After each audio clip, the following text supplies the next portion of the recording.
we know J.J. McCarthy, he's a future clipboard holder in this league, right?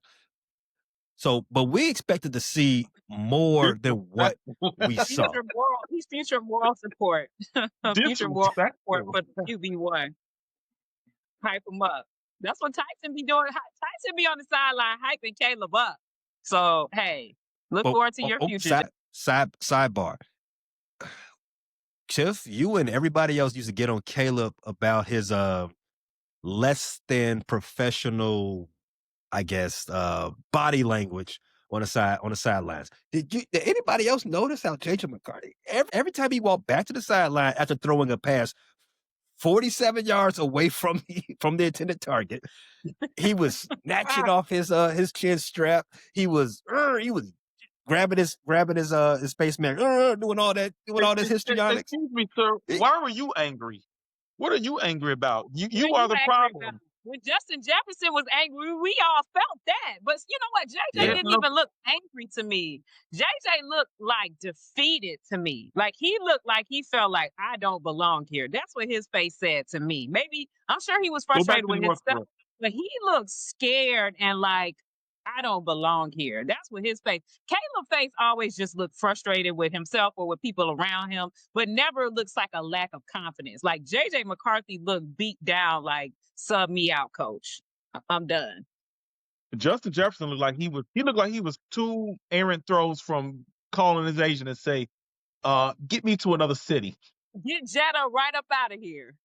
Jetta my ass to another team. He had to tell JJ to calm. He had to tell him to relax. If you was watching their interaction on the sideline, he told bro like, "Hey, bro, relax. Calm down and throw the ball to where I can catch it." After another dramatic, heart palpitating win, the Bears find themselves at 7-3 and sitting at the top of the NFC. Tiff Q. I'm happy you all made it through another dramatic win. No hospital stays, right? I'm just glad we're all young, healthy, because this team really does not care about our well-being, our mental well-being, our heart rate, our blood pressure. Do they know how many Black people have hypertension? It doesn't seem like it because they're trying to drive them numbers up. This may be a plot. Are they working with the Trump administration to get these healthcare? I don't know. I don't know what's going on because they are not caring about our health and well-being. But we got the dub. So at the end of the day, that's all that matters. My blood pressure isn't good. I appreciate you sending me them perk 30s. I got them. Can we edit that out? Know nothing about this FBI. I don't know anything about this conversation. Can we edit those out? Pam Bondi. I don't know nothing about this conversation. Let's just edit that out. But whatever we need to get through the day on Sundays is what you need. Some of us need something a little stronger than alcohol. Don't judge me. These are stressful times. It is. It is stressful times, but at least with this stress, it feels good when you get that release. Like I said, Bears ended that game, beating the division ops. They are now 7-3, and then come after Sunday night football. You watch that boring game. Our alliance, our alliance with the Eagles, they handle business on Detroit now. Shout out Philly. Yeah, shout out Philly. We done had a nice little Hunger Games alliance with them, but sadly, it's got to come to an end. But it's been very profitable on both sides. We've thinned the herds, but now, it's every man for itself. So that Hunger Game alliance has been wonderful, Eagles fans, but we got to do you next. Well, in 2 weeks. Hold on, Tiff. We're going to do the whole state of Pennsylvania. That's what we're going to do. Oh, true. We are coming for the whole state of Pennsylvania. You're right. Coming for them, coming on them, back to back. Yes. The whole train on the state of Pennsylvania. I don't have anything to do with that either. I don't know. So now you ain't gonna call Pam Bondi for that one, but you'll call Pam Bondi for the one that I'm implicated in. Yeah, I don't know that that's a crime per se. So, I just don't know anything about it. Criminal activity. I definitely Pam Bondi. All right. Chicago take over Pennsylvania. The Chicago train, Pennsylvania training. No? No, I don't think so. I don't think that's going to be. I don't think the movement is going to take off. I got ahead of myself. All right. Okay. I was excited. Outside of all the help that the defending Super Bowl champions gave the Bears this season. The Bears been helping themselves. The Bears been doing what they needed to do in the fourth quarter and securing these wins. I know you all probably have heard a lot of big things from Bears fans, but I I thought I would heard more today. I thought I'd have seen a lot more people wearing navy and orange, bearing down. There's some people that's still skeptical. Tiff, I have is there skepticism warranted after the Bears have now won 7 games? The Bears haven't matching the win total from 2 seasons ago. I mean, it's a layered answer. I think some of that is just Bears fans' trauma. I think some of us, especially if you're PTSD. not more optimistic, you're just waiting for the shoe to drop, right? This team has beaten you down so many times. Now they're coming with the flowers every week, but you still don't quite trust it. And I get that to a point. That's human nature. And part of it is the wins have been ugly. They have been letting go of the rope a little bit and then pulling it back. They have been heart palpitating and a sugar rush, for lack of a better term. I mean, so I can get it then. It's like, oh, you're not definitively dominating and dog stomping people. But guess what? If you look around the NFL right now, all the top tier teams, quote unquote, are not dog stomping people every week. They're having these same kind of wins that we're having. So whether it's Denver or whoever it is, the Eagles, like nobody looks super unstoppable right now. Seattle and LA have probably been the top two. And, Seattle, maybe you're looking at them a little bit different after the game with the Rams, but there's a lot of parity in the league this year. You get the wins how you get them. And a lot of teams ain't looking A plus. So guess what? I'm going to take a win over a loss any day. Because in the past, we've said this a million times. These type of games, we were losing. And the team had a losing mentality.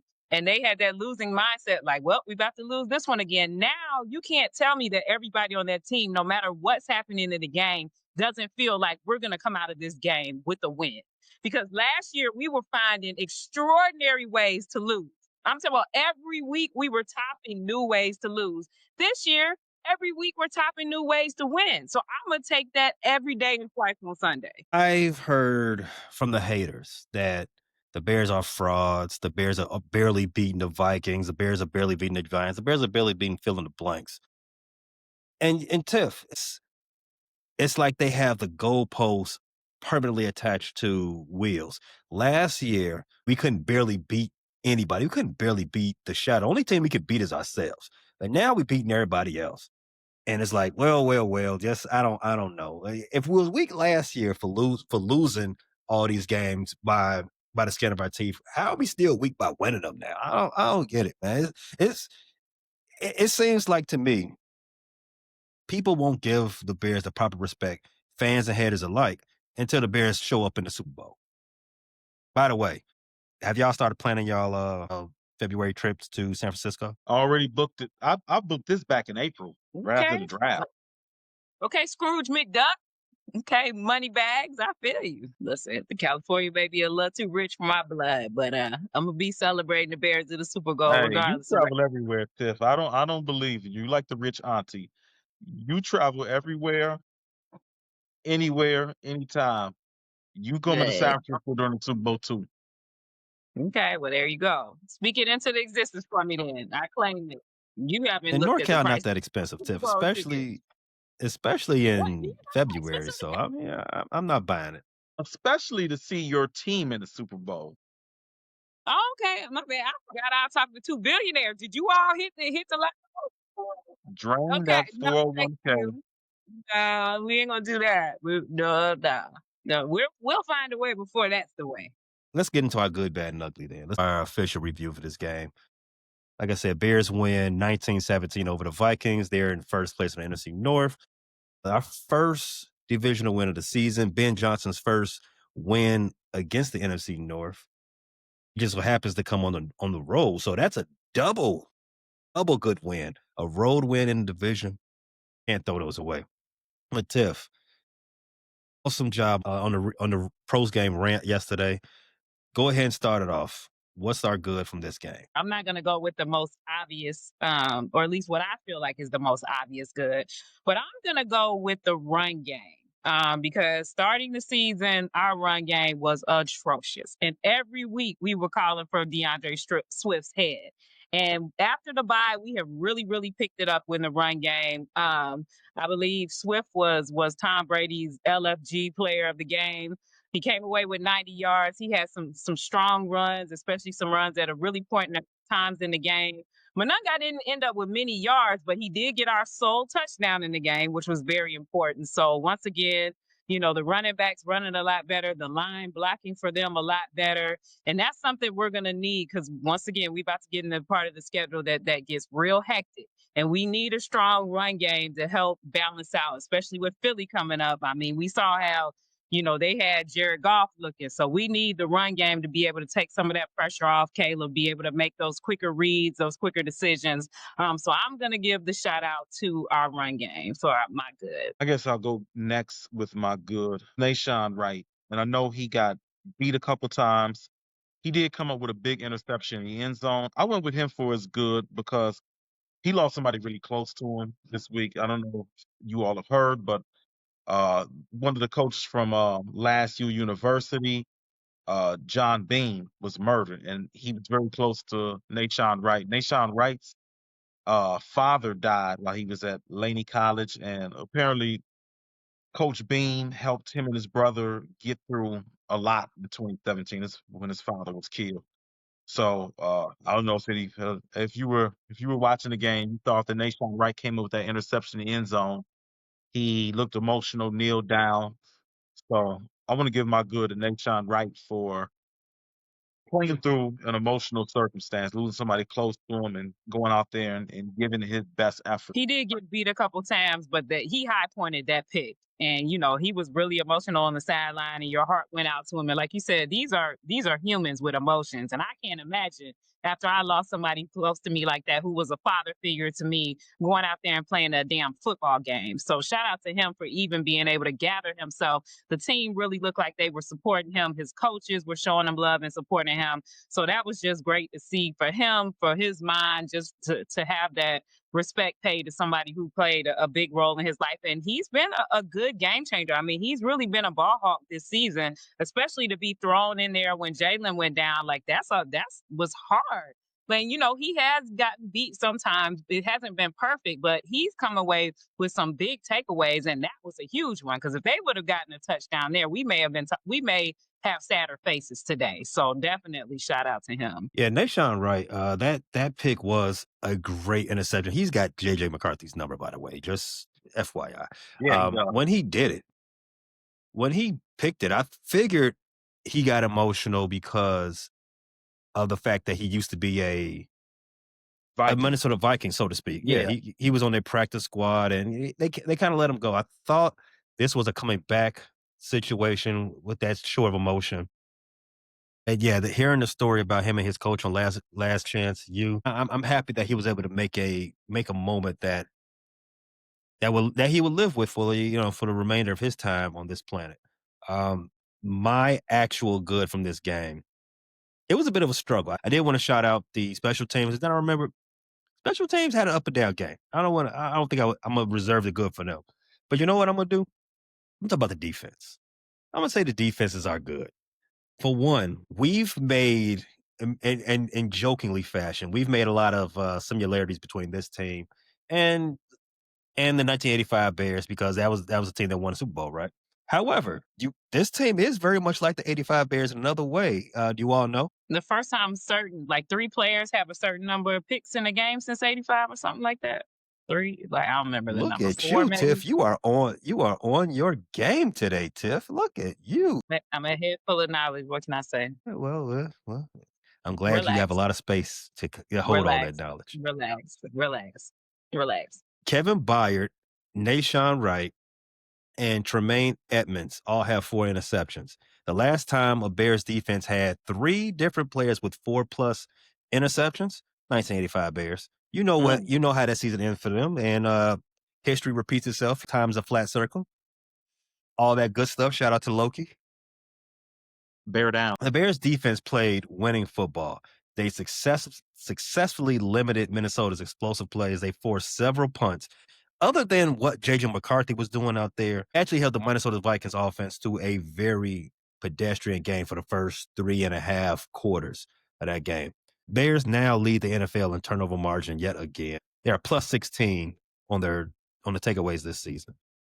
I don't want to go too far before mentioning that because you can say a lot about whether the Bears are lucking up into situations, yada yada yada, but you have to be at the right place at the right time for luck to strike you. Right? It's opportunity meets preparation, and the Bears, whether it's on offense or defense or even special teams, they're showing you that they've practiced well enough. When the opportunity has arrived, that's where the good fortune has come. Let's move on to our bad.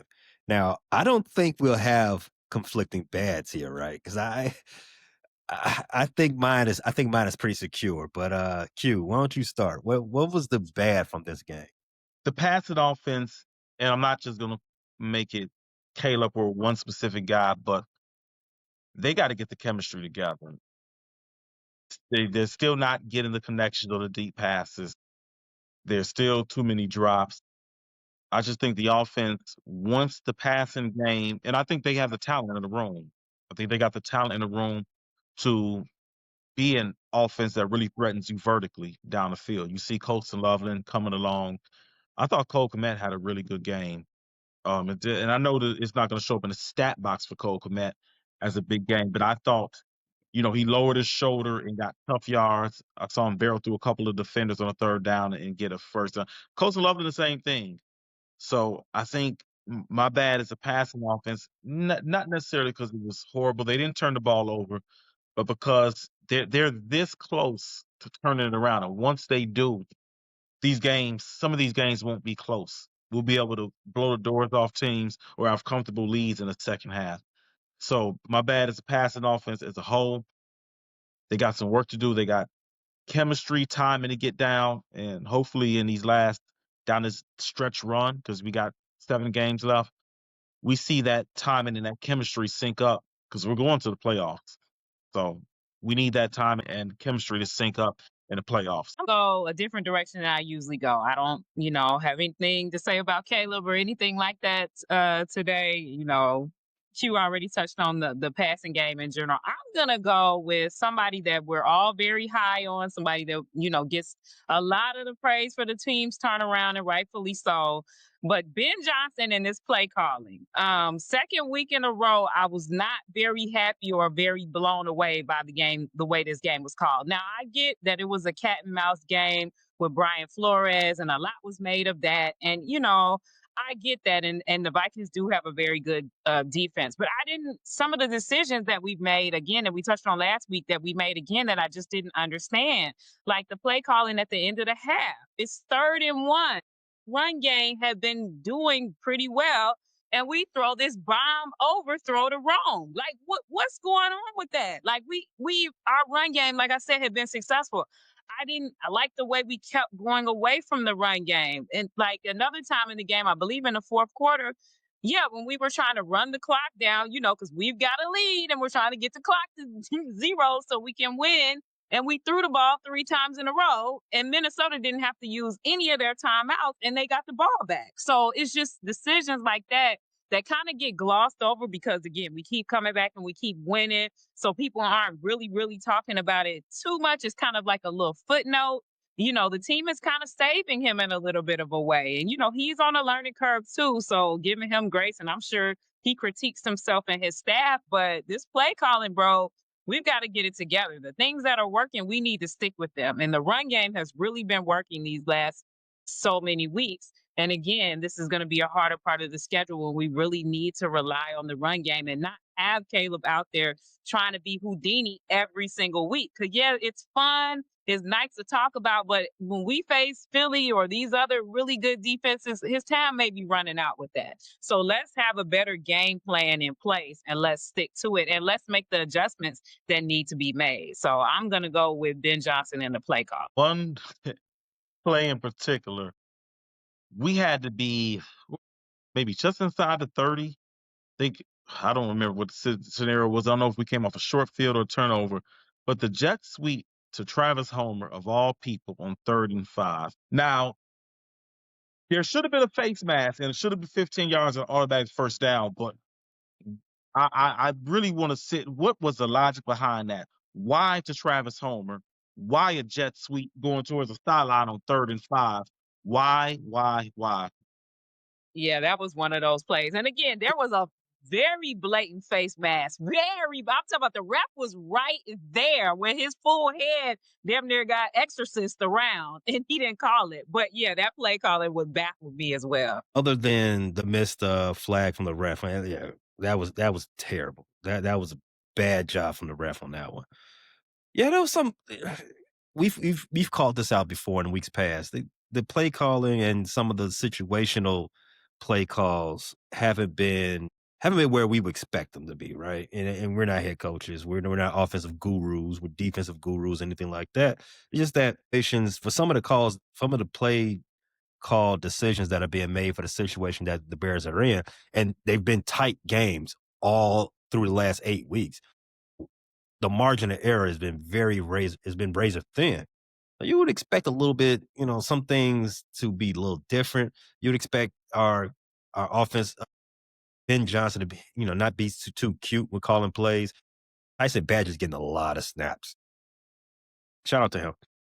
But yeah, we I would like to see that type of stuff get turned around because I would hate to see this team lose in the NFC Championship because of a bad play call, especially after I've already paid for my Santa Clara trip. My bad from this game, and I'm so mad at you all that didn't pick Caleb because y'all leaving it for me to say Caleb.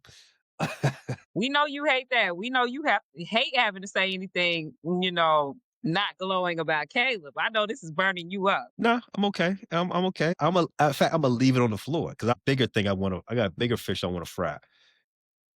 Special teams. Yes, the special teams won the game for the Chicago Bears. Caleb may get credited with another fourth quarter comeback or game winning drive, but the special teams won that game. It was the punt return by Devin Duvernay, and obviously the game winning field goal by Cairo Santos. All great things. However, I am not going to negate the negative moments that led to us being in that position. One, the missed field goal by Cairo Santos. Cairo, bro, you can't make them all, but it's a 45-yarder and you're indoors. And the double kick in the pants is Jake Moody got signed off the practice squad. So if Stuck with Santos Cairo. can't get his act together, we don't have Moody to fall back on anymore. And you know who? You know what team took him off our practice squad? A team that don't need him. Why? Why? Your season is over. It's over. Who got?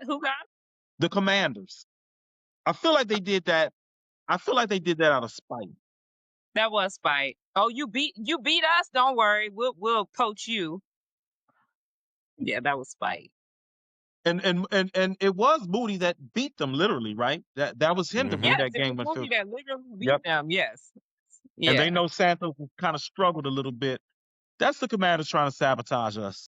So not only did the Cairo miss that field goal, they gave up a big punt return to the Vikings that helped them on their comeback tour. There was the Blackwell. Bro, why are you that close to somebody who already called for a fair catch? What are you doing? Are you trying to intimidate them into muffing the ball? Listen, man, I know it happens. It happens from time to time, especially with the Vikings. I think their special teams is always up and down, something like that. But you playing a dangerous game. This team, again, the margin of error is razor thin with this squad. We're barely winning games. Stuff like that is how you mess around and lose games. Blackwell, take a step back. Do a TikTok dance from 3 yards away. You don't need to be all up in his grill, breathing the same oxygen that he's breathing. You almost did a Jamar Chase. Relax, bro. Yikes. Tiff. Jamar might get Sheesh. himself suspended for that one. He already got He suspended. did. He's suspended already. They've already. Yeah, he's suspended. I'll play somebody in fantasy with Jamar Chase. next week. Oh well, that's good fortune for you because that boy is out, and he gonna lose like Shout five out to half the Harry. bill too. Shout out Harry. I own you. That I hate that for him. Mm-mm-mm. No, I love that for him. It's crazy. It's funny to me, like how fans have such a different perspective, right? So when I said, the one we would all agree is probably the good, I was talking about special teams. I thought special teams would be the good that we would all say, especially after how hard we've been on them the past few weeks, with rightfully so, because they have had blunders.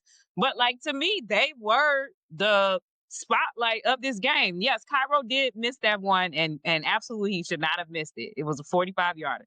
But he did right before that make a 54-yarder or whatever he was his season long, which for him is like, whoa, and he hit the game winner. And without Duvernay, not saying we wouldn't have. Caleb is more than capable of getting us in field goal range, but we didn't even have to guess at that point. So to me, like it was an ugly game on all sides of the ball, but I felt like now that defense had its two picks that were really, game changers, but they let go of the rope right at the end and let us down. Offense never looked great. So to me, if I had to pick a good, I would have picked special teams. So it's surprising to hear other perspectives on it. And they weren't perfect, but at the end of the day, they are the reason we got the dub. So I actually would have put them as my good if I didn't pick the run game because I thought somebody else was going to pick special teams. Should I start the ugly? Go ahead. ahead. All You right. said You like got So- itching to do it.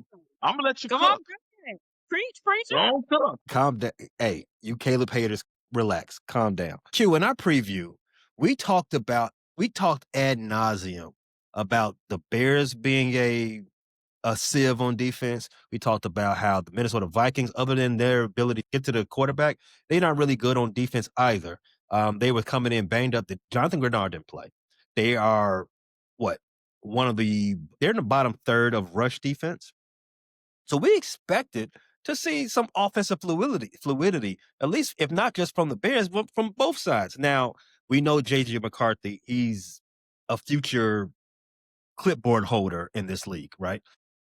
So, but we expected to see more than what we saw. He's future moral support. Future moral support for the QB1. Hype him up. That's what Tyson be doing. Tyson be on the sideline hyping Caleb up. So, hey, look forward to your future, JJ. Sidebar. You and everybody else used to get on Caleb about his less than professional, I guess, body language on the sidelines. Did anybody else notice how J.J. McCarthy, every time he walked back to the sideline after throwing a pass 47 yards away from the intended target, he was snatching off his chin strap. He was grabbing his spaceman, doing all this histrionics. Excuse me, sir. Why were you angry? What are you angry about? You are the problem. When Justin Jefferson was angry, we all felt that. But you know what? JJ didn't even look angry to me. JJ looked like defeated to me. Like he looked like he felt like I don't belong here. That's what his face said to me. Maybe I'm sure he was frustrated with himself, but he looked scared and like I don't belong here. That's what his face. Caleb's face always just looked frustrated with himself or with people around him, but never looks like a lack of confidence. Like JJ McCarthy looked beat down, like sub me out, coach. I'm done. Justin Jefferson looked like he was 2 errant throws from calling his agent and say, get me to another city.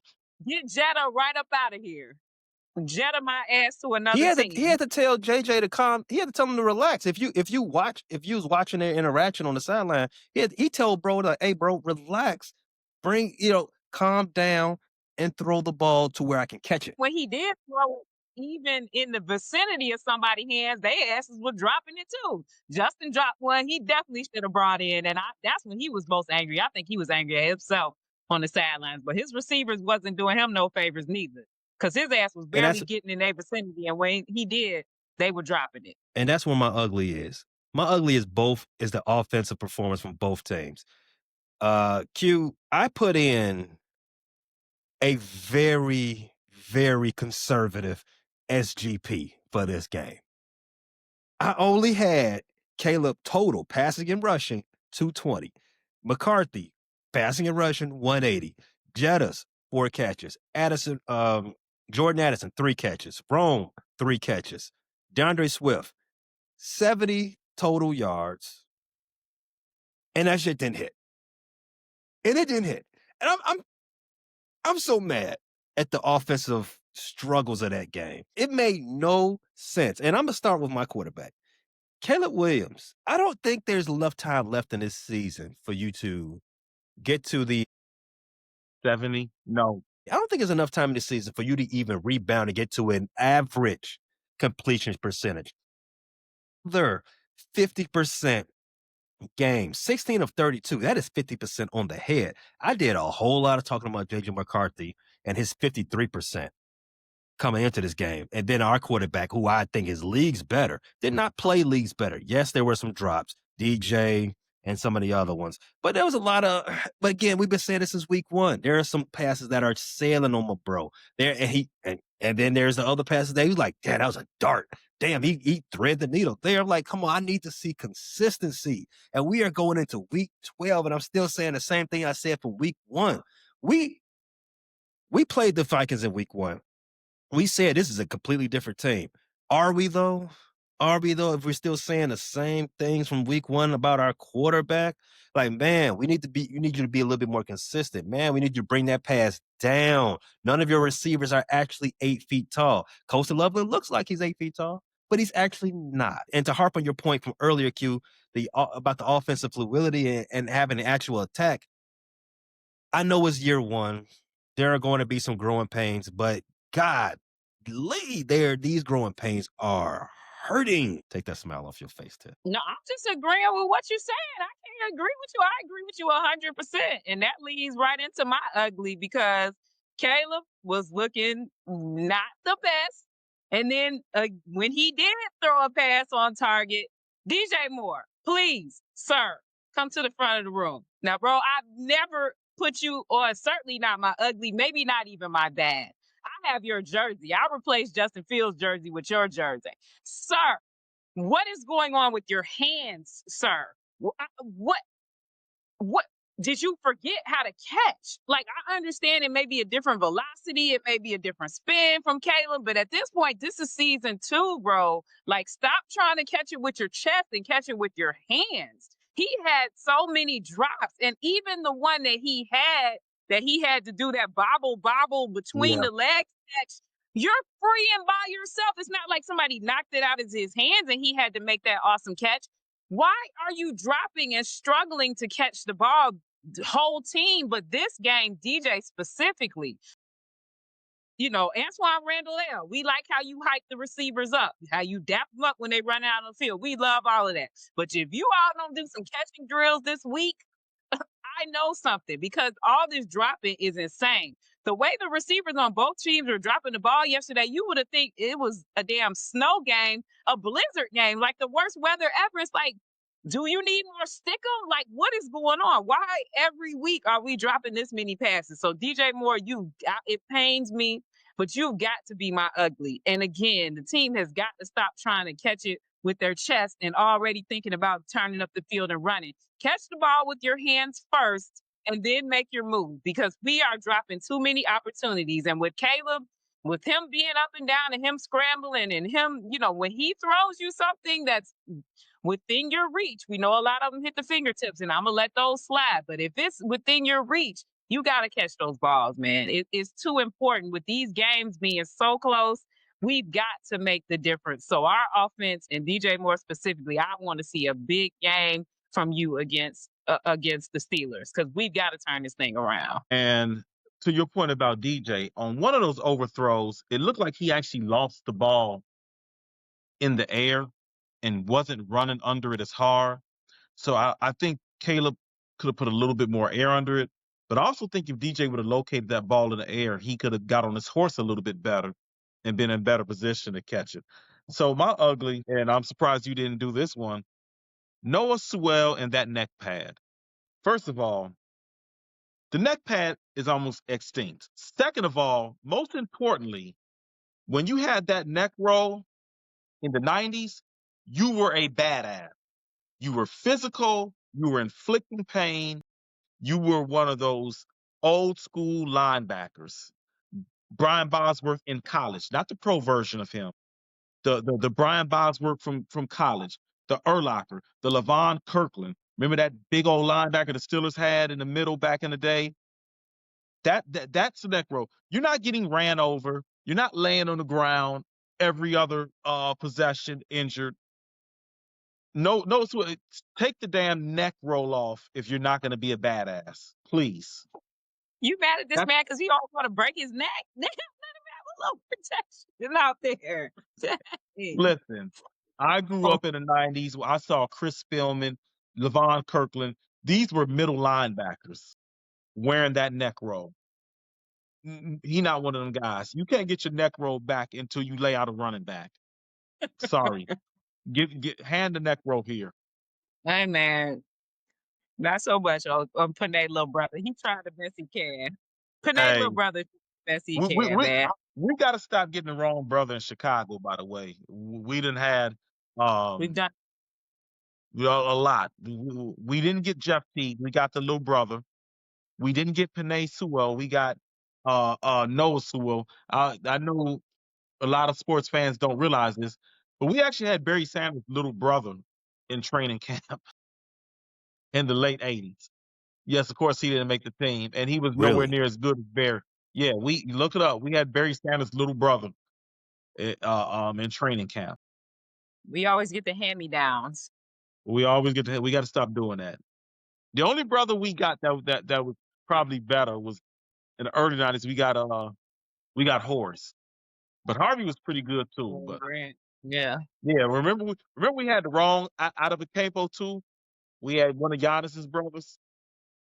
We had Yeah. one of the Bennett's. Did we have the better Bennett? I can't remember which one we had. Which Bennett? We had Bennett Martellus. We had Eggert. We had Martellus. Oh. But the other Bennett was he's a he was Packer. definitely better, and he was at a more Yeah. important position. Yeah, but Martellus wasn't. I wasn't mad at Martellus, but yeah, we Yeah. definitely did not have the better brother in that scenario. No. All right. So last thing I want to talk about before we get up out of here, man. Obviously, I think we all understand the way the Bears win in this game is not sustainable. There's going to be a regression, whether it happens this season or the next, and there's going to be a fall on your face moment. Do you think that there's an opportunity for the Bears to miss the playoff? Oh yes, and it has nothing to do with the Bears not having a good season because if you look at the way the NFC standings are falling, there's probably going to be a 10-win team that doesn't make it. I mean, you look at the NFC West. Everybody talks about the NFC North. The NFC West is playing some good ball. The Rams are one of two 9-win teams, I believe. I believe the Seahawks They're are. eight. The Okay, I'm Eagles, sorry. They're 8. So you look at the NFC standings.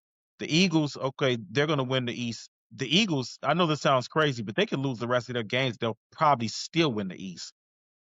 I mean, the next best record is the Cowboys at 3-5-1, and they're not coming anywhere near running that table. So you look at the NFC breakdown, you got the Eagles, the Buccaneers, the Rams. I expect those teams to win their respective divisions. But you look at the NFC West, the Seahawks are 7-3. The 49ers are 7-4. The Panthers are hanging around. They're 6-5. In our division, of course, we got the Packers at 6-3-1. We got the Lions at 6-4. Only 3 wild cards are going to make it. So if the Bears don't win this division, we're in that race with the 7-win Seattle Seahawks, the 7-win 49ers, and either the Packers or the Lions, who are both 6-win teams, and then the Panthers are 6-win teams. So yes, as of right now, with every team having that's in the playoff picture having 7 wins and the Packers being 6-3-1, yeah, because there's a 10-win team that's not gonna make the playoffs, and that Bears 49ers game that looms in a couple weeks could be very important to playoff positioning. If we lose that game, if we don't win the last game against the Lions, we lose tiebreakers to both of those teams. And then we got 2 against the Packers. So I think if there is a 10-win team that does miss the playoffs, it's going to be a 10-win team that misses due to tiebreakers. Our schedule ain't no hoe coming up. So if we make it to the playoffs, then we deserve to be in the playoffs because that means we beat some good teams. And we came across a lot of fortune or luck or whatever you want to call it. But luck favors the prepared. So I like to hope that we're prepared and now we're really gonna show whether we belong or not, right? So I think there's definitely a great chance we can make the playoffs. There's also a significant chance that we can't because the NFC has a lot of parity. We have a lot of good teams, and everybody can't get in. Like you said, it's probably going to be a 10-win team that doesn't make it. So, what do we do to San Fran when we get out there? They're beat up, but Purdy came back and he looked pretty Yeah, decent. the We offense do. is good. Yeah, like what do we do when we play Philly? You know what I'm saying? We've got to go to Philly, and their offense has been looking stagnant like ours has, but that damn defense has been looking Defense showing outstanding up. these last games. I mean, so we've got to be on top of our game, and then we've got the Packers twice. And we already know that regardless of records, that's going to be a hard fought game. So if we make up to the playoffs, I'm praying that we can be as healthy We as go to possible. San Francisco. I haven't. I know we played 49ers. Are we in San Francisco? I can't remember if we're in San Francisco. I I know know we're we're in in Philly. Philly. Yeah, We're I think we're in definitely in. San Francisco too. So we looking at two tough NFC opponents, and we're on the road for them. Yeah, it's not Let me. the best, and it's mixed in there. We've got Steelers next week. So our schedule coming up is not easy. It's certainly not as easy as some of the other teams that we will be fighting for those playoff spots.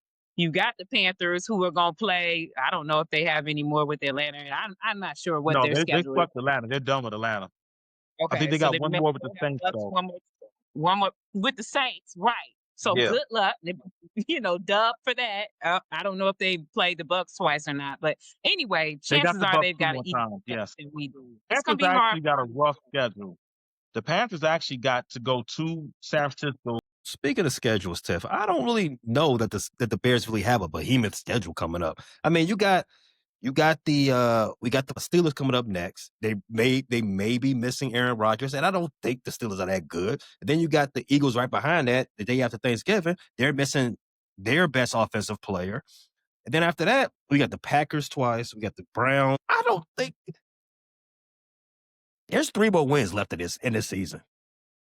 Say playing the Rams and the Seahawks, what remaining schedule would be hard? Like none of those wins. We're See past the all the Panthers. guaranteed dubs. Actually, We're I'm I looking past. at the just told you, Panthers schedule. our next 2 games, we're playing teams that more than likely don't have their best offensive player. Who's the best offensive player for Philly that's missing? Lane Johnson? That's correct. Okay. Um, I would still say Saquon, but I can see Lane Johnson. There The is no Panthers, Saquon without Lane. Saquon was an All-Pro before Lane, so I cannot say that he's still Saquon, Not, and this is still our run not, defense. Saquon could still not. he lit us up last He time he seen us as a Giant. I think he ran for 140 yards when we seen him in 2022. I'm not ready to say our run defense is all the way fixed. Saquon is one missed Noah Sewell tackle from going 80 yards. So this could be Yeah, I another mean, Bo Jackson versus Bosworth thing. So I'm not gonna underestimate Saquon. The Panthers actually got a rough schedule. I'm looking at the Panthers schedule right now. They got the 49ers in San Fran this week. Then they play the Rams. They get a break. They go to the Saints, but then they got the Buccaneers twice in Seattle in between that. So I think the Panthers, if they go to the playoffs, they're definitely going to earn it because they've got nothing with playoff teams left except for the Saints. yeah, well, I hope AJ Brown blow that team up before we play them. Cause you got to remember we have a game Sunday, then we got to turn around. We got another game Friday. So AJ Brown, get I on hate Twitter that and do for us. your I hate thing. Friday. Why are we playing on Friday night? Friday is free too. It's like, yeah, it's not great. So I have full confidence in the Bear, but I don't think this is a cakewalk schedule by any way, shape, or form. So if we make it, then we're battle tested and we'll be ready for a playoff game. Are you all going Black Friday shopping? You all do that? No, nobody goes to No. stores anymore. I I don't wouldn't. think everybody just do online now. That's what I thought. I just had to ask. Yeah, So man. I don't know what's wrong with everybody, man. You should definitely still go to the store and shop. I agree with that too. Okay, I'm not gonna do it, but 1990. I agree with it. You should go to the store shopping on just regular day, but who wants to go and fight crowds? They'll be out there brawling and Come on, man. sleeping on the ground. Nobody wants to do that shit. At least I don't. I've A never maniac Black Friday. like me. Oh, That's why he okay. lifts weights Okay, to that's bully when he people gets in to the let his line. aggression. Well, hey, whatever worked for you, but I'm not boxing nobody for no TV. I'ma just tell you that now. You can have that How shit. many TV? Who's still buying That's TVs? what I'm saying. TVs last for a decade. Like, why do you still got to Yeah, buy a TV every year? what are you Black Friday shopping for then? You guys inform me that you can't get any other day of the week. That you waiting in I guess line the for. PlayStation. They ain't released the PlayStation 6 yet, or new Xbox, have they? Oh man, I No. don't know anything about that. They need to. I ain't fighting nobody for no Xbox either. How many of An those you iPhone? need? You talking about how many TVs you need? How many gaming systems you need? I don't know. An iPhone? You No, people you like can get those, no don't y'all? iPhones drop in September, the best month. There is no need to wait all the way until Black Friday to get an iPhone. That's not how that works. Yes, I mean, unless you are waiting in line to get some slacks or something, you waiting in line at JC Penney or something. I don't know what you wait for. You better I do ain't those doing on Black Friday sale. Be done with it. Thanks for listening to this latest episode from the Frustrated Chicago Sports Fan Channel. Don't matter if you listen to this on Apple Podcasts or Spotify or watch it on Twitch or YouTube. Make sure you like, subscribe, share with a friend, hit the notification bell so you never miss a drop. And to all the guys from Chicago, we say three things: bear down, go Cubs go, and sell the team, Jerry.